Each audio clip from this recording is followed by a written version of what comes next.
যে পুরো বাংলাদেশ সেই স্লোগানকে স্বীকার করতে এত হীনমন্যতা কেন?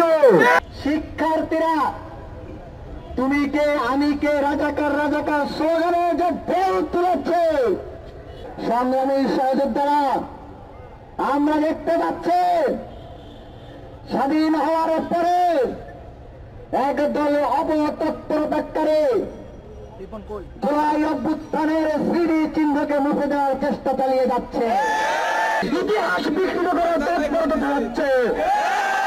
আমরা রক্ত দিয়ে যে ইতিহাস লিখেছি সেই ইতিহাস মুছে দিতে যাচ্ছে।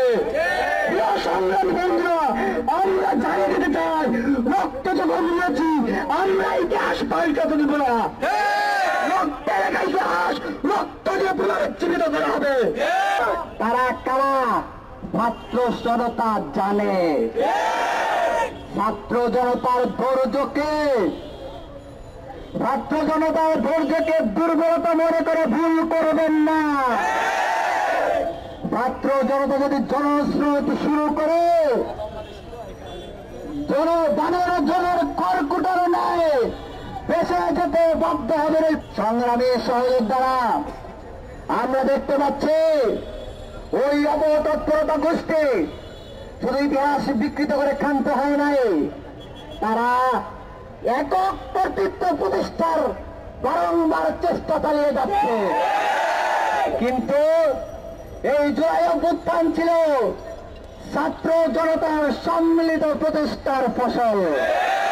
সুতরাং আমরা হুঁশিয়ারি করে বলে দিতে চাই, সত্যের সাথে থাকুন, সত্য ইতিহাসকে স্বীকার করুন।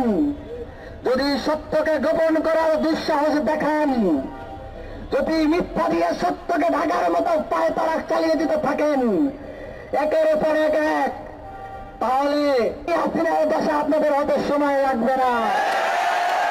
সংগ্রামী সহযোদ্ধা পরিশেষে একটা কথাই বলব, সকলের সম্মিলিত কৃতিত্বকে স্বীকার করুন, ছাত্র জনতার সকলের অংশগ্রহণকে স্বীকার করুন। মেয়েদের হলগুলো থেকে আমাদের বোনেরা পঙ্গপালের মতো বেরিয়ে এসেছিল। এই ইতিহাস আমাদের রক্তের ইতিহাস। সকলের কণ্ঠে স্লোগান ছিল তুমি কে আমি কে, রাজাকার রাজাকার। কে বলেছে? কিন্তু অত্যন্ত দুঃখজনক হলো সত্য, ছাত্র জনতার রক্তের ইতিহাস যেই স্লোগানের মধ্য দিয়ে মোড় ঘুরে গিয়েছে আন্দোলনের, যেই স্লোগানকে কেন্দ্র করে অর্জিত হয়েছে আমাদের বিজয় অর্জনের